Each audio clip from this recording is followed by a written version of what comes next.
It's really sad, which is why I am producing ASMR Millionaire Money Mentor, because I like people to know that as long as you have income and you keep your expenses down, you can become whatever you want. And we're continuing on with the year 2007 for me, when I was 41 years old. And as I said in the last episode, I guess I really wanted to be a millionaire. I'm not gonna lie. I mean, why not, right? I told you about in 2006 when I went to Los Angeles, and I'm in Beverly Hills driving around in this little beat-up rental car, and I looked at all these big homes, and I knew that I could never achieve the riches that they achieved. Or actually, you really have to be careful, because sometimes if you go out for a walk and you're looking in your neighborhood and you see these really great homes, do we really know if these people living in these big houses are wealthy? Or are they just pretending to be rich? Like we talked about on the last episode, could it be that really they're just underachievers of wealth? Underachievers of wealth, remember, have big incomes. Maybe they're making $300,000, $400,000 a year. They could be doctors, attorneys. They could have their own businesses. But they may be spending everything they make. Maybe right now you're coming back to the ASMR Money Mentor and you know that you've been spending everything you make too, and I know it's tough for those of you that have children. That's a very expensive thing. I never had children in my life, I will say that. So for me to build wealth may be easier easier for me than it was for others. I get that. But if you have a dual income, then maybe it's possible. You just have to look at the numbers and believe in yourself. And so on today's episode, I want to continue on with 2007, and I want to talk about how in 2007, by watching the Susie Orman show on a Saturday night on CNBC, because I had nothing else to do, I remembered there was an episode about automation. It really resonated with me, and you hear people in the financial independent community all the time talk about set it and forget it. One person that comes to mind, The Simple Path to Wealth, was a book that I read. I don't have a hard copy of it, but I have an electronic version, and they talk a lot about in the book The Simple Path to Wealth, and the guy's name escapes me. I'm so sorry. What is his name? Does anybody know? Put it in the comments. Who wrote The Simple Path to Wealth? He's a great guy, but he also talked a lot about automation, setting it and forgetting it. And so for me, back in 2007, as you know, I was traveling quite a bit. If I didn't mention that before, the history for me was, let's just go back in time a little bit. 2003 was the year that I went to Seattle, Washington on my second business trip actually, and I decided that I wanted to become really great with personal finance. I started with my company in 1998. I had a lot of survival years, just barely making it. I was paying my expenses. I had income, nothing left over. It wasn't until 2005 that I started to make a dent, and really in 2007 as well. And in 2003, my company had a reduction in force. They gave me a job, handed it to me on a silver platter and said, Evan, we would like you in this department where I would be training clients. So I do training and development, and I would have to travel though. So I'd have to go all over the country, right? And I was gone for 2 weeks at a time. So the reason why I'm talking about this is that I know that you guys get really busy with life. Life gets in the way, doesn't it? You can't always be thinking about money. You can come back to the ASMR Money Mentor. That's a shameless plug, right? And as you're winding down from the day, maybe you can think about what I'm saying, and some things will resonate, hopefully, with a lot of you. But the reality is, when we're busy with our jobs, our boss, our career paths, our children, our families, our relatives, our friends, we want to have fun in life, don't we? So in 2007 is when I learned that if I believed in automation and I set up automation, that then I could kind of forget about it a little bit, right? And that came in the form of my 401k that I talked about. The only building blocks that I had at this point in my investing career was my emergency fund. I had a CD, by the way. It was like 5%, and I think I got it in 2005 because when I was a guest on the Susie Orman show in 2012, there's a little graphic on the screen and it says that I had a CD and it was like $6,200. At that point in 2012, I had $30,000 in my emergency fund. I had $174,000 in my retirement accounts. My net worth in 2012 was $200,000. This condo right here that I bought in 2003, because of the Great Recession, went down to $50,000 from $100,000. It was part of that equation. I owed $50,000 or $55,000, and it was worth $55,000 and so in the calculation of my net worth, it really meant nothing. It was zero. So in 2012, $200,000. Now in my next episode, I'm going to be talking more about net worth because I became fascinated with net worth, and I want to share my thoughts with that.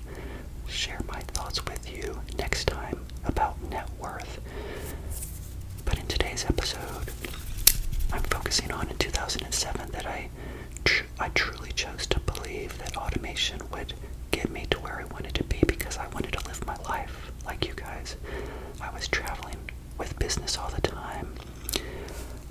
I was gone 2 weeks at a time, believe it or not. I would be training clients, supporting them, and so I couldn't really think a whole lot about money.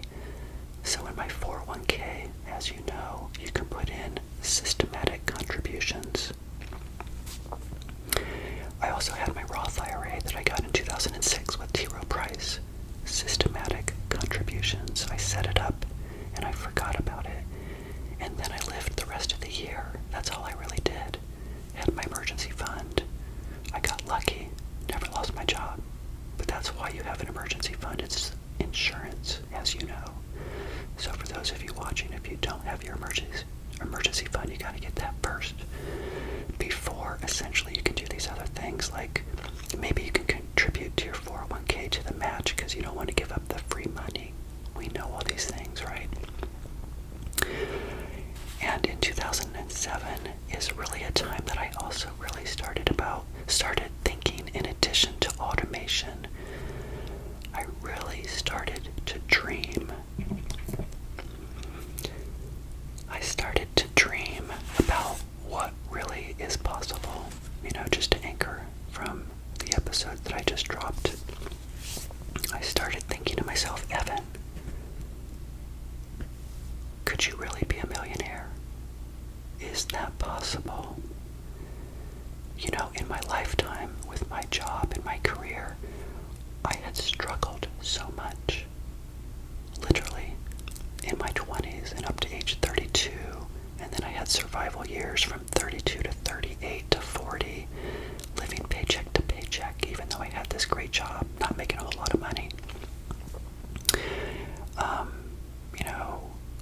I started to feel really hopeful because I knew that I had a hard time controlling the jobs that I really wanted in my career. I'll talk later about having math with numbers first, sometimes before passions in your life, and that is okay. Not many of us can come out of college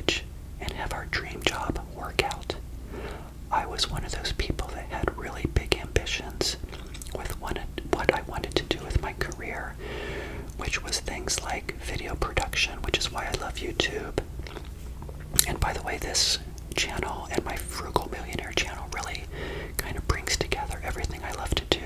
I love to teach people things. I love to create videos. I love to edit. I love to publish. I love all of those things. So teaching, we got the YouTube thing going on as well. And I absolutely love personal finance. Don't love money so much. I love what money can bring to us, which of course is security, as you know. So in 2007, I was so hopeful. I knew that, I said to myself, Evan, your career did not go exactly where you wanted it to go. But what if, like that box that I've talked about with the Pike's Place Market, they printed world famous on it. What if I chose to believe that I could be something else? And so I started also then to take pen to paper. Do you know what that means? Pen to paper. I started going to online calculators. So I'm going to leave you with this thought today. I want you guys to do what I did back in 2007. I wanted to really visualize on paper first before I achieved it. We all know that saying, right? You have to see something before you can achieve it. I have to tell you, it is so true when it comes to creating your own financial destiny.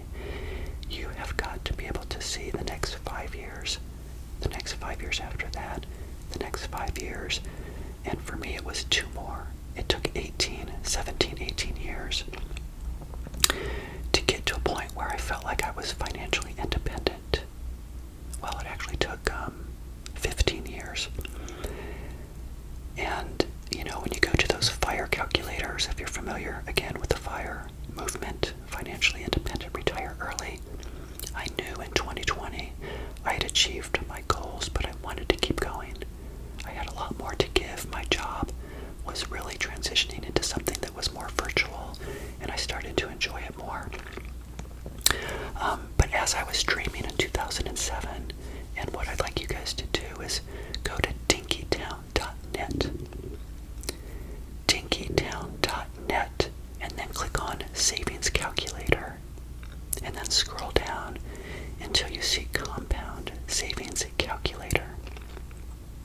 If you want to pause the video, you can do it right now, or we are wrapping up today's episode. But I have to tell you, I went to this calculator, and I still go to this calculator a few times a year. And what you can do is you can put in your starting dollar amount of how much money you have. Now let me pause and just say that we know that markets return maybe 10% over the course of 20 to 30 years, but I was always more conservative in that in my projections going forward. So I would put in something like maybe 6%. I just wanted to see what was possible for myself. I wanted to dream big. And dreaming big for me was putting in numbers. So I remembered this amount at this time, and I'll talk more about net worth in the next episode. But I think I had a salary, remember, of about $45,000. So at that time, I knew I was saving X amount of dollars, and I'm not going to do the calculation right now. I'll probably do that in future episodes, but what I'd like you to do is go out to that calculator and put in there starting amount that you have right now, how much money, maybe at a 4 to 6% increase, and then put down and know how much you're going to save this year that we're in right now. And then look at the number and see and write it down. Put it on a spreadsheet. I call my spreadsheet a big pick spreadsheet, and I have numbers going back to 2012 and even before where I would project into the future, and I would estimate what I wanted that dollar amount to be in December of that year. That motivates you. You have to see it on paper. You can't just say, well, I think I'm going to be able to get to this amount of money. No. I want you to stop. I want you to put it on your spreadsheet like I did. And I know it's kind of stupid, right? You might be like, oh, it's kind of dumb to do that. But trust me, it really does help. So that's your homework, is to do that. So I'm going to go ahead and wrap up this episode today. Believe in yourself, believe in automation, set it and forget it. So thank you guys for coming to